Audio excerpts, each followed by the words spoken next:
Innal hamdalillah, segala puji dan puja kehadirat Allah. Nahmaduhu wa nasta'inuhu wa nastaghfiruh. Hanya kepadanya kita memuji, meminta pertolongan serta bertaubat dari dosa-dosa kita. Wa na'udzu billahi min syururi anfusina. Dan hanya kepada Allah pula kita meminta agar dijauhkan dari keburukan diri kita. Wa min sayyiati a'malina, dan dari segala dosa yang pernah kita lakukan. May yahdihillahu fala mudhillalah. Barang siapa yang telah Allah berikan petunjuk maka tidak akan pernah sesat selamanya. Wa may yudlilhu fala hadiyalah. Dan barang siapa yang telah Allah sesatkan maka tidak akan mendapatkan petunjuk selamanya. Asyhadu an la ilaha illallah wahdahu la syarikalah wa asyhadu anna Muhammadan abduhu wa rasuluh. Saya bersaksi tiada Tuhan yang berhak disembah kecuali Allah, dan Muhammad benar-benar hamba juga utusannya. Qala Allah Ta'ala, Allah mengingatkan dalam kitabnya, ya ayyuhalladzina amanu taqullaha haqqa tuqatih wa la tamutunna illa wa antum muslimun. Hai sekalian orang-orang yang beriman, bertakwalah kepada Allah sebenar-benar takwa, dan janganlah kalian meninggal dunia kecuali dalam keadaan Islam. Di ayat yang lain qala Allah Ta'ala, ya ayuhan nasu taqu rabbakum alladzi khalaqakum min nafsin wahidah wa khalaqa minha zawjaha wa batha minhuma rijalan katsiran wa nisaa wattaqullaha alladzi tasaaluna bihi wal arham innallaha kana 'alaikum raqiba. Hai sekalian manusia, sekali lagi bertakwalah, hanya patuh dan tunduklah kepada Allah yang telah menciptakan kalian dari jiwa yang satu, yaitu Adam alaihissalam, dan telah menciptakan dari jiwa yang satu istrinya Hawa alaihissalam, dan telah banyak memberikan keturunan dari keduanya, telah banyak memberikan turunan laki-laki dan perempuan dari keduanya. Sekali lagi bertakwalah kepada Allah dan jagalah hubungan silaturahim, sesungguhnya Allah senantiasa mengawasi kalian. Di ayat yang ketiga qala Allah Ta'ala, ya ayyuhalladzina amanu taqullaha wa qulu qawlan sadida yuslih lakum a'malakum wa yaghfir lakum dhunubakum wa may yuti'illaha wa rasulahu faqad faza fawzan 'azima. Hai sekalian orang-orang yang beriman, sekali lagi bertakwalah, hanya patuh dan tunduklah kepada Allah, nikmati yang halal, tinggalkan yang haram, dan ucapkan kalimat yang benar, jujur. Niscaya Dia akan memperbaiki amal-amal perbuatan kalian, mengampuni dosa-dosa kalian. Barang siapa yang mentaati Allah dan Rasulnya, dia telah mendapatkan kemenangan yang besar. Saya ulangi ayatnya. Hai orang-orang yang beriman, bertakwalah kepada Allah dan ucapkanlah kalimat yang benar. Dia akan memperbaiki amal-amal perbuatan kalian dan mengampuni dosa-dosa kalian. Barang siapa yang mentaati Allah dan Rasulnya, maka dia telah mendapatkan kemenangan yang besar. Amma ba'd, fa inna asdaqal hadithi kitabullah. Sesungguhnya sebenar-benar rujukan bagi umat Islam adalah kitabullah, Al-Quran. Wa khair hadi Muhammadin sallallahu alaihi wa ala alihi wa sahbihi wa sallam. Dan sebaik-baik petunjuk setelah Al-Quran adalah petunjuk Nabi besar Muhammad sallallahu alaihi wa ala alihi wa sahbihi wa sallam. Wa syarrul umuri muhdatsatuha, dan seburuk-buruk perbuatan terutama dalam ibadah yang tidak punya rujukan dari keduanya. Fa inna kulla muhdatsatin bid'ah, karena semua ibadah yang dibuat-buat adalah perbuatan baru dalam agama. Wa nabidatin dhalalah, dan perbuatan baru tak akan membawa pelakunya pada kesesatan. Wa inna dalan finnar, dan sesungguhnya kesesatan itu akan membawa ke dalam api neraka. Saudaraku seiman, rahimani wa rahimakumullah. Pada kesempatan ini kita akan bahas judul khutbah yang saya beri nama hadiah emas dari Allah.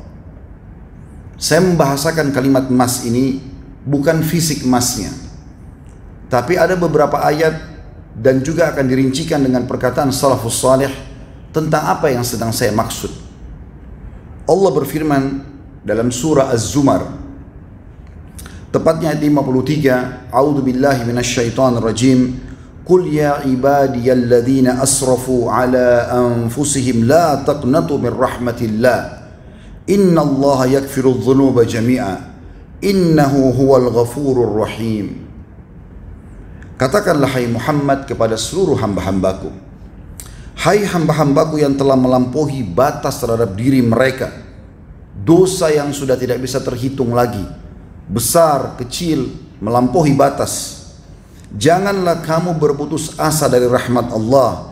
Sesungguhnya Allah mengampuni dosa-dosa semuanya. Sesungguhnya Dialah yang Maha Pengampun lagi Maha Penyayang. Di dalam ayat yang lain juga Allah berfirman dalam surah An-Nisa ayat 110, A'udzu billahi minasyaitonir rajim, wa may ya'mal su'an aw yadhlim nafsahu thumma yastaghfirillah yajidillah ghafurur rahima. Barang siapa yang mengerjakan kejahatan pelanggaran-pelanggaran, menganiaya dirinya sendiri, maka kemudian dia memohon ampun kepada Allah, niscaya ia mendapati Allah Maha Pengampun lagi Maha Penyayang. Dalam surah Asy-Syura ayat 25 juga Allah berfirman, A'udzu billahi minasyaitonir rajim. Wa huwal ladzi yaqbalu at-taubata 'an ibadihi wa ya'fu 'anis sayyi'at wa ya'lamu ma taf'alun. Dan dialah yang menerima taubat dari hamba-hambanya dan memaafkan seluruh kesalahan-kesalahan dan mengetahui apa yang kamu kerjakan. Dalam surah Al-A'raf 153 Allah juga berfirman, A'udzu billahi minasyaitonir rajim. Walladzina amilus sayyiati tsumma tabu min ba'diha wa amanu inna rabbaka min ba'diha laghafurur rahim. Orang-orang yang mengerjakan kejahatan sebanyak apapun, sebesar apapun, kemudian bertaubat sesudah itu dan beriman, sesungguhnya Tuhan kamu sesudah taubat yang disertai dengan iman itu adalah Maha Pengampun lagi Maha Penyayang. Dalam surah An-Nur Allah gabungkan semuanya ayat-ayat tadi itu dengan kalimat yang pendek. Ayat 31, A'udzu billahi minasyaitonir rajim wa tubu ilallahi jami'an ayyuhal mu'minuna la'allakum tuflihun. Dan bertobatlah kamu sekalian kepada Allah wahai orang-orang beriman supaya kamu tergolong orang-orang yang beruntung. Dan banyak sekali ayat-ayat dalam Al-Quran yang serupa dengan ini. Semuanya sedang menuju kepada sebuah pesan penting yang saya bahasakan tadi. Judul khutbah kita adalah hadiah emas. Iya saudaraku seiman, hadiah emas dari Allah Subhanahu wa Ta'ala adalah istighfar dan taubat. Istighfar dengan mudah diucapkan dengan lisan, tetapi luar biasa efek dan manfaat yang kita bisa dapatkan. Istighfar adalah ucapan permohonan maaf. Ibaratnya kalau seseorang di antara kita melanggar pelanggaran di kantornya, kemudian dia mengatakan, saya mohon maaf atas pelanggaran ini, itu semakna dengan istighfar kalau diarahkan atau dilakukan untuk Allah Subhanahu wa Ta'ala. Kemudian taubatnya adalah ikrar tidak akan mengulanginya. Seperti seseorang di kantor menulis bahwasanya saya berjanji tidak akan mengulangi kesalahan saya.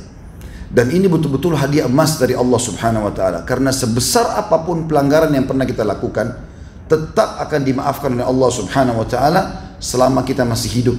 Kadang bahkan ada dosa-dosa, kalau tidak sampai pada tingkat murtad dari Islam atau berbuat syirik yang membatalkan keimanannya, maka juga masih bisa diampuni oleh Allah Subhanahu wa Ta'ala dengan permohonan ampun orang lain untuknya, apakah keturunannya atau kaum muslimin.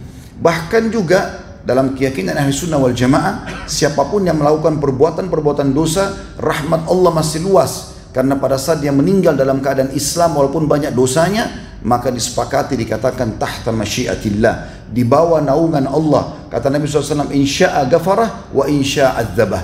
Kalau Allah ingin, Allah maafkan. Kalau Allah ingin, maka Allah akan menghukumnya.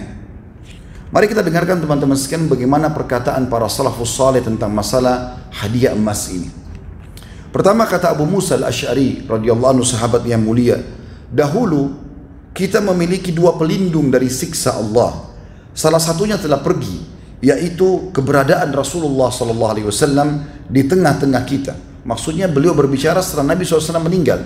Dulu waktu Nabi masih ada, kita kalau buat salah supaya Allah tidak hukum, datang ya Rasulullah mohon ampun buat aku. Tapi sekarang sudah pergi Nabi SAW, tinggal satu lagi. Dan kata beliau tersisa istighfar. Apabila ia juga telah pergi dari lisan seseorang di antara kita, maka binasalah kita. Juga disebutkan Qatada berkata rahimahullah, salah satu ulama tabi'in, Al-Quran menunjuki kalian penyakit dan obat penyembuh penyakit tersebut. Apapun masalahnya, termasuk masalah pandemi kita sekarang, apapun permasalahannya, kalau pandemi ini masih sangat kecil, terlalu banyak orang-orang yang telah Allah selamatkan karena istighfar dan taubatnya.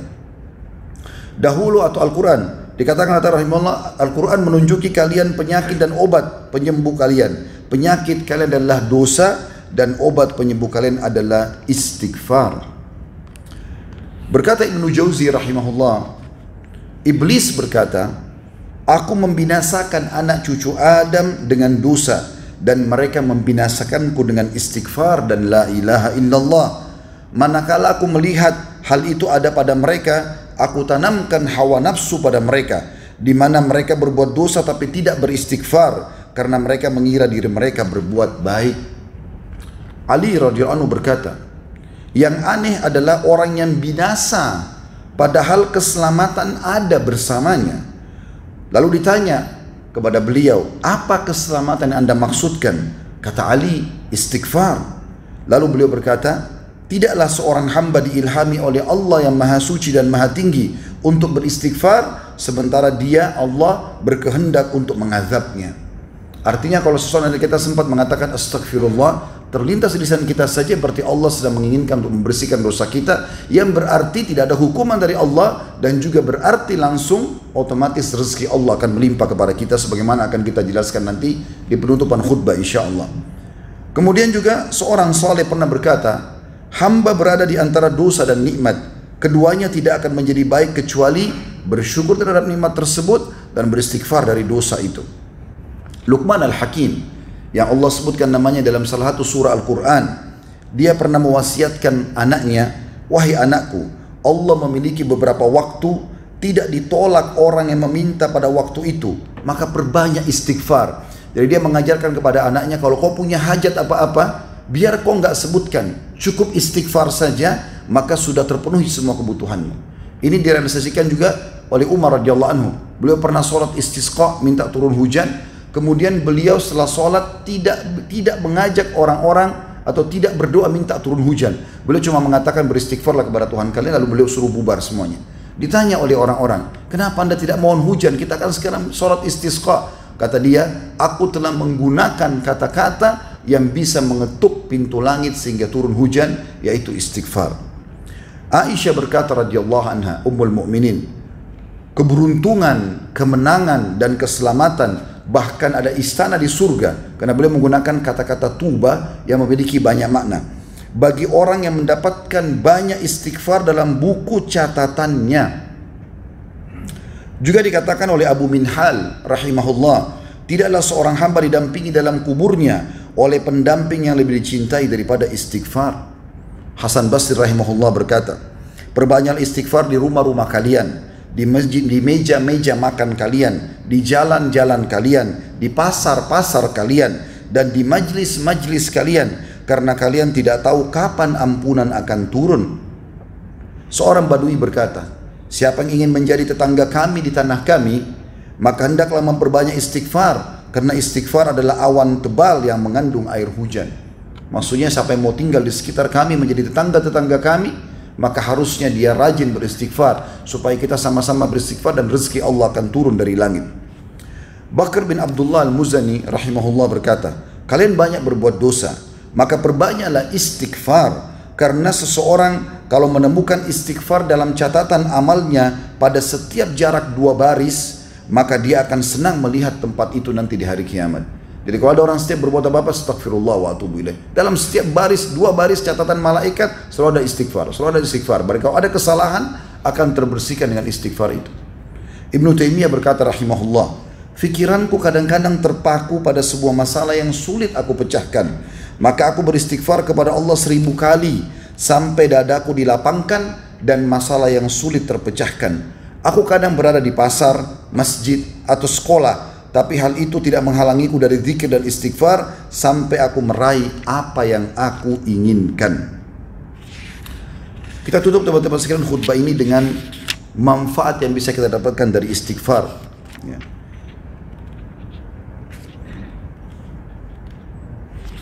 Yang pertama, istighfar itu adalah penunaian titah Allah subhanahu wa ta'ala. Artinya akan berbentuk ibadah buat kita semuanya. Allah subhanahu wa ta'ala menyebutkan dalam banyak ayat, tadi sudah saya sebutkan, tapi ini saya sebutkan satu ayat lagi, yaitu Allah subhanahu wa ta'ala berfirman dalam surah An-Nisa 106, A'udzu billahi minasyaitonir rajim, wastaghfirillah innallaha kana ghafurar rahim. Beristighfarlah kalian kepada Tuhan kalian, sesungguhnya Allah Maha Pengampun lagi Maha Penyayang. Artinya kalau kita lakukan maka kita akan menjalankan perintah Allah subhanahu wa ta'ala. Kemudian yang kedua, ada hadis qudsi, masih dalam poin yang pertama dulu. di mana Allah Subhanahu wa taala berfirman, kata Nabi SAW, Allah Subhanahu wa taala berfirman, ya ibna Adam, lau balagat dzunubuka ananas samai thumma astaghfartani ghafartu laka wala ubali. Wahai anak Adam, seandainya dosamu mencapai langit, penuh sampai ke langit karena banyaknya, kemudian kau beristighfar kepadaku, maka niscaya aku mengampuni dosa-dosa itu tanpa aku peduli atau melihatnya lagi. Hadis riwayat Tirmidzi dan dikatakan hasan sahih. Yang kedua, istighfar sebab datangnya rezeki. Sebagaimana Allah sebutkan dalam surah Nuh ayat 10 sampai ayat 12. A'udzu billahi minasyaitonir rajim. Faqultu astaghfiru rabbakum innahu kana ghaffara yursilis samaa 'alaikum midrara wa yumditkum bi amwalin wa banina wa yaj'al lakum jannatin wa yaj'al lakum anhara. Maka aku katakan, kata Nabi Nuh kepada kaumnya, mohon ampunlah kepada Tuhan kalian, beristighfarlah kepada Tuhan kalian, sungguhnya Dia Maha Pengampun. Niscaya dengan istighfar itu Dia akan menurunkan hujan lebat kepadamu dan memperbanyak harta juga anak-anakmu, dan akan mengadakan untukmu kebun-kebun dan mengadakan pula untukmu sungai-sungai. Juga di poin ketiga sebenarnya berhubungan dengan memperbanyak keturunan bagi orang yang tidak punya keturunan. Maka juga masuk dalam ayat ini, kata ulama, bisa dijadikan manifestasi yang ketiga, yaitu mendapatkan keturunan. Sebagaimana disebutkan, seseorang sahabat pernah datang kepada Nabi SAW lalu berkata, ya Rasulullah, sesungguhnya aku belum dikaruniai anak setelah sekian tahun menikah. Maka kata Nabi SAW, mana kamu dari dua perbuatan yang mulia, yaitu mana kau dari sedekah dan istighfar yang dengannya kau akan mendapatkan apa yang kau inginkan. Maka kata Anas bin Malik, seingat saya nama sahabat ini Anas bin Malik, perawi hadisnya, mengatakan, saya pun melihat orang itu mengamalkan istighfar dan Allah mengaruniai dia anak 7 atau 9 anak laki-laki gara-gara istighfarnya. Juga teman-teman sekalian, bisa masuk dalam poin yang keempat, yaitu turunnya hujan dari langit, ya, dan juga diperbanyaknya harta atau perbanyak harta, banyaknya rezeki. Ini manifestasi yang keempat. Ya, sebagaimana juga dalam dalil yang sama, surah Nuh ayat 10 sampai 12. Dan ini juga ada sebuah kisah disebutkan seorang di pasar dulu, di zaman dulu, kisah klasik. Dia duduk di pasar, dia menjual barang dari pagi dan dia tidak punya lagi pendapatan kecuali dari pedagang atau transaksi yang dia ingin jual pada saat itu. Kemudian dia melihat satu pasar tidak ada yang transaksi sama dia, orang-orang yang lewat lalang, sampai sudah menjelang maghrib pasar akan tutup. Maka tiba-tiba dia mengingat kalau Allah Subhanahu wa taala menjanjikan rezeki dalam surah An-Nuh, surah Nuh ini ayat 10 sampai ayat 12 bagi orang yang perbanyak istighfar. Maka dia mengatakan, saya pun berdiri dekat dagangan saya yang tadinya dari pagi sampai sore tidak ada yang beli satupun barang itu. Lalu saya memperbanyak istighfar sampai saya tidak menghitung lagi batasnya. Sebelum terbenam matahari, hampir seluruh pedagang pasar datang dan memborong semua barang-barang saya, dan akhirnya laku semua barang tersebut. Yang kelima teman-teman sekalian, dan ini juga tentu sejalan dengan sabda Nabi SAW, ya, man akthar istighfara ja'alallahu lahu min kulli dhikin makhraja wa min kulli hammin faraja wa razaqahu min haitsu la yahtasib. Barang siapa memperbanyak istighfar, jadi bukan cuma sekali dua kali, tapi rutinitasnya, niscaya Allah akan menjadikan untuknya jalan keluar dari setiap kesempitan dan kelapangan dari setiap kesedihan, dan Allah akan memberinya rezeki dari arah yang tidak disangka-sangka. Hadis sahih diriwayatkan oleh Imam Ahmad. Yang kelima, istighfar penyebab masuk ke dalam surga. Sebagaimana dinukil dari hadis Shaddad bin Aus radhiyallahu anhu, bahwasanya Nabi SAW bersabda, Sayyidul istighfar antakul, tuannya istighfar, yang terbaik dalam ucapan istighfar adalah kau mengucapkan Allahumma anta rabbi, wahai Tuhan, sesungguhnya ya Allah engkau adalah Tuhanku dan penciptaku, la ilaha illa anta khalaqtani, tidak ada Tuhan yang berhak disembah kecuali engkau menciptakanku, wa ana abduka, dan aku adalah hambamu, wa ana ala ahdika, dan aku selalu berada di perjanjian bersamamu, wa wa'dika, dan seluruh janji-janji yang telah engkau janjikan, mastata'tu, semampuku, a'udzu bika min syarri ma sana'tu, aku berlindung kepadamu dari keburukan yang aku lakukan. Abu'u laka bi ni'matika alayya, aku mengakui semua nikmat yang kau berikan kepadaku. Wa abu'u bidzambi, dan aku mengakui juga dosa-dosaku. Faghfirli fa innahu la yaghfiru dzunuba illa ant, maka ampunilah seluruh dosaku karena tidak ada yang mengampuni dosa kecuali engkau. Kata Nabi SAW, wa man qalaha minan nahari mukinan biha famata min yaumihi qabla an yumsiya fahuwa min ahlil jannah. Siapa yang membaca ini di siang hari atau di pagi hari, yakin dalam hatinya apa yang sedang dia ucapkan ini, kalau Allah sedang mendengar dan yakin Allah akan berikan, kemudian dia meninggal sebelum tiba sore hari, maka dipastikan dia termasuk ahli surga. Wa man qalaha minal laili wa huwa muqinun biha famata qabla an yusbih fahuwa min ahli jannah. Dan siapa yang mengucapkannya di sore hari atau malam hari, yakin dalam hatinya dengan apa yang dia ucapkan dan apa yang Allah janjikan, atau Allah akan ampuni dosanya di sini, maka kemudian dia meninggal sebelum tiba pagi hari, maka dipastikan dia masuk ke dalam surga. Hadits riwayat Bukhari.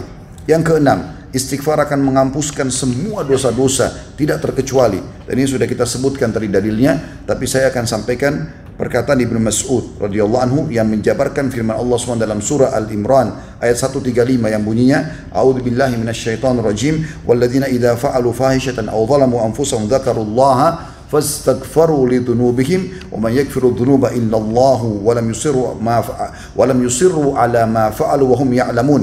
Dan orang-orang yang apabila mengerjakan perbuatan keji dan menganiaya diri mereka, berbuat dosa, lalu mereka langsung mengingat Allah, lalu memohon ampun terhadap dosa-dosa mereka, dan siapa lagi yang dapat mengampuni dosa kecuali Allah, dan mereka tidak meneruskan perbuatan keji itu sedang mereka mengetahuinya. Kata Ibnu Mas'ud radhiyallahu anhu, di dalam ayat ini terdapat penjelasan bahwasanya apabila seorang hamba melakukan sebuah dosa lalu membaca ayat ini, kemudian beristighfar kepada Allah, maka Allah akan memberikan ampunan kepadanya. Kemudian selanjutnya teman-teman sekalian, yang ketujuh adalah yang bisa didapatkan, istighfar mencegah hukuman yang bisa turun dari langit. Sebagaimana Hasan Basri rahimahullah berkata, wahai anak Adam, meninggalkan dosa lebih ringan daripada engkau mencari taubat, dan cara yang terbaik agar engkau selamat dari azab Allah adalah engkau beristighfar dari dosa-dosamu.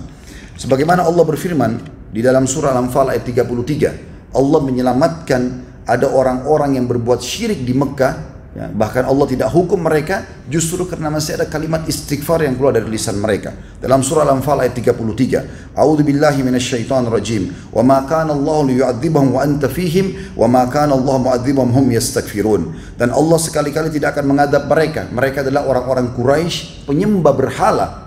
Lalu Allah mengatakan, sedang kamu berada di antara mereka. Allah tidak akan hukum mereka sementara kau ada di antara mereka, hai Muhammad, dan tidak pula Allah akan mengadab mereka sedang mereka meminta ampun. Apalagi kata para ulama, kalau yang memohon ampun itu adalah orang-orang beriman. Kemudian yang terakhir teman-teman sekalian adalah istighfar adalah sebab diangkatnya derajat seseorang setelah meninggal dunia. Sebagaimana disebutkan dalam hadits Abu Hurairah radhiyallahu anhu bahwasanya Rasulullah SAW bersabda, Inna Allah azza wa jalla yarfa'u darajata lil abdi salih fil jannah fayaqul ya rabbi anna li hadhihi fayaqulu bistighfari waladika lak. Sesungguhnya Allah yang maha suci dan maha tinggi mengangkat derajat seseorang hamba yang saleh di surga, dan dia kaget dengan derajat yang sangat tinggi. Lalu dia bertanya, wahai Rabbku, wahai penciptaku, dari mana nikmat ini yang hamba dapatkan? Maka kata Allah SWT, dari istighfar anakmu untukmu. Jadi walaupun sudah meninggal bisa diampuni dengan cara seperti ini. Hadis Hasan riwayat Imam Ahmad. Dan juga disebutkan dalam hadis yang masyhur yang sudah kita tahu sama-sama tentunya, Innal mu'mina idza adznaba dzamban kanat nuqtatun sauda fi qalbi. Kalau seandainya orang mukmin berbuat dosa, maka akan ada titik hitam dalam hatinya yang membuat dia bisa kelam, gelisah, sedih, ya, gagal dalam banyak hal. Fa in taaba wa naza'a wastaghfara su'ika qalbuhu minha. Dan kalau dia taubat, ya, kemudian dia berhenti dan bertobat dari dosa-dosanya, beristighfar kepada Allah, maka akan ditarik, ya, titik hitam itu dari hatinya sehingga dia tidak akan sumpek dan sedih lagi. Fa in zadat hatta taqfula qalbu. Tapi kalau dia tetap berbuat dosa, maka akan bertambah titik-titik hitam itu sampai akhirnya menutupi hatinya. Fadzalika ar-ran alladzi dzakarahu Allah fi kitabi. Dan itu sesuai dengan apa yang disebutkan oleh Allah dengan makna ar-ran dalam Al-Qur'an. Makna ran dalam kata Allah, bal kalla barrana ala qulubihim ma kanu yaksibun. Sesungguhnya apabila orang mukmin melakukan satu dosa, maka yang arti ayatnya adalah sekali-kali tidak demikian. Sebenarnya apa yang selalu mereka usahakan untuk menutupi hati mereka, maksudnya adalah dosa-dosanya. Aqulu qauli hadza, saya sudah mengucapkan perkataan saya ini, wa astaghfirullah li wa lakum, dan saya beristighfar kepada Allah, mengajak jemaah istighfar kepada Allah, fastaghfiruhu innahu huwal ghafurur rahim. Istighfar sungguh dia maha menerima taubat hamba-hamba dan maha pengasih.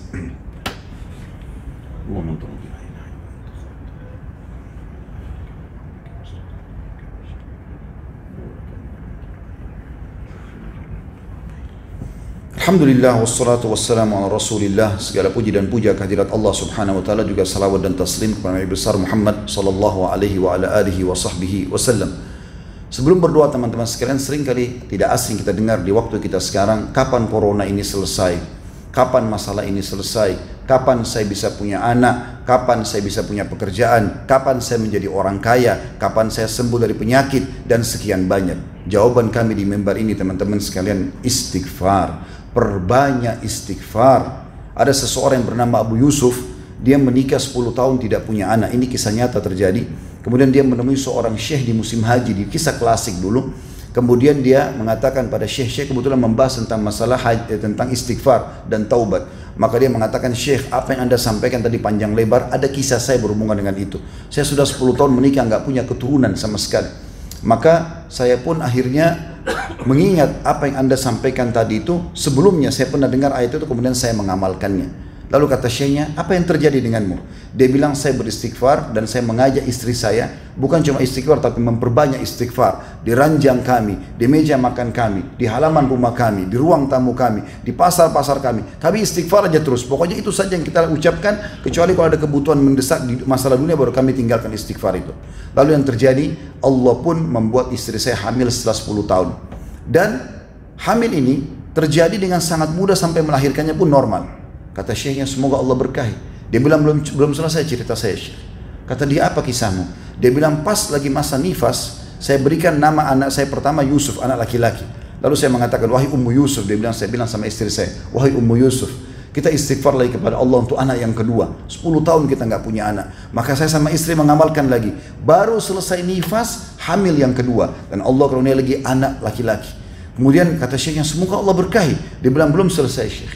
Selesai dia istri saya melahirkan anak laki-laki yang kedua dalam 2 tahun saja berturut-turut, bahkan kurang dari 2 tahun. Kemudian setelah itu saya mengatakan kepada Ummu Yusuf, wahai Ummu Yusuf, kita istighfar lagi kepada Allah untuk anak kita yang ketiga. Kemudian kata dia, Ummu Yusuf pun sama dia, Abu Yusuf, dua-duanya beristighfar. Setelah masa nifas langsung hamil dan melahirkan anak yang ketiga. Kata dia, kemudian Ummu Yusuf berkata, wahai suamiku Abu Yusuf, kita istirahat dulu sebentar dari istighfar hanya untuk minta anak. Istighfar kita lanjutkan, tapi permohonan khusus minta anak kita berhentikan sampai anak-anak ini besar. Maka saya pun sama Ummu Yusuf sepakat berhentikan istighfar tapi khusus untuk minta anak. Istighfar dilanjutkan untuk kegiatan yang lain, karena dia fokus minta untuk itu. Maka setelah anak-anak ini mulai besar, lalu saya mengatakan, wahai Ummu Yusuf, kita sudah, anak-anak sudah besar tiga-tiganya, kita pengen anak laki, anak perempuan. Ayo kita beristighfar kepada Allah. Maka mereka pun beristighfar kepada Allah dan hamil, ya, untuk anak perempuan, hamil. Kemudian dia belum tahu anak perempuan atau tidak. Kata syekh, semoga Allah berkahi. Dia bilang, syekh, berita gembira, baru saja sebelum saya hadir majelis anda ini, istri saya melahirkan, dan di musim haji ini dia hamil besar, melahirkan anak perempuan. Maka bagaimana Allah subhanahu wa ta'ala memberikan jalan keluar? Istighfar di lift kita, istighfar di kendaraan kita, istighfar di jalan kita, istighfar di mana-mana. Dan ini sesuatu yang sangat luar biasa, betul-betul hadiah, bonus, ya, emas dari Allah subhanahu wa ta'ala. Mari kita hadirkan hati dan pikiran kita untuk berdoa kepada Allah subhanahu wa ta'ala. Semoga Allah menerima doanya atau doa kita ini, karena memang Allah subhanahu wa ta'ala menjanjikan tulisan Nabi Muhammad sallallahu alaihi wasallam di hari Jumat pasti akan diijabah doa, dan salah satunya adalah pada saat khatib sedang ada di atas mimbar. Alhamdulillahirabbil alamin. Kami memujimu ya Allah sebagaimana layak kau dipuji sebagai pencipta, dan kami memujimu sampai kau ridho dengan puji-pujian kami, dan engkau jadikan sebagai tambahan amal soleh kami dari puji-pujian ini. Dan kami ucapkan salam hormat kami kepada utusanmu Nabi besar Muhammad sallallahu alaihi wa ala alihi wa sahbihi wasallam, sebagaimana engkau telah perintahkan kepada kami, sebagaimana juga engkau telah mengucapkan salam tersebut bersama dengan malaikatmu. Ya Allah, kami tidak berkumpul di masjid ini kecuali karena ingin menjalankan kewajiban telah engkau bebankan kepada kami. Maka terimalah ini dengan pahala yang sempurna, dan kami mohon kepadamu ya Allah dalam majlis ini agar engkau menerima seluruh amal-amal soleh yang pernah kami kerjakan, yang sedang kami kerjakan, yang akan kami kerjakan dengan pahala yang sempurna. Dan kami mohon juga ya Allah agar engkau mengganti dosa-dosa kami menjadi pahala, sebagaimana engkau sebutkan dalam firman-Mu, ulaika alladziina yubaddilullahu sayyi'atihim hasanat. Mereka adalah orang-orang yang engkau ganti, yang Allah ganti dosa-dosa mereka menjadi pahala. Ya Allah, jadikan negara kami negara yang aman, tentram, damai, seluruh umat Islam di bawah naungan ukhuwah Islamiyah, dan angkat semua permasalahan yang sedang kami hadapi, terutama dalam masalah corona ini. Dan jadikanlah kami selalu bersyukur kepadamu, selalu berzikir kepadamu, selalu saja tunduk, bersabar dan patuh pada hukum-hukummu, serta kami selalu bertobat dan istighfar dari dosa-dosa kami. Ya Allah, ampunilah kami, ampunilah kedua orang tua kami, seluruh kerabat kami, dan muslimin juga muslimat, mukminin dan mukminat yang hidup dan juga yang sudah meninggal. Ya Allah, tolonglah saudara-saudara kami di Palestina, di Syria, di Yaman, Afghanistan, di Irak, di Myanmar, di Ahsa, dimanapun mereka yang sedang tertindas, ikhlaskan niat mereka, terima para syuhada mereka, mulakan Islam di tangan mereka dan tangan kami semua, dan ikut sertakan kami bersama mereka di pahala, baik dengan doa, dengan harta, juga dengan jiwa kami, dan satukanlah kami ya Allah di surga Firdausmu sebagaimana Kau satukan kami dalam majlis Jumat yang mulia ini. Wassallallahu nabiyana Muhammadin walhamdulillahi rabbil alamin.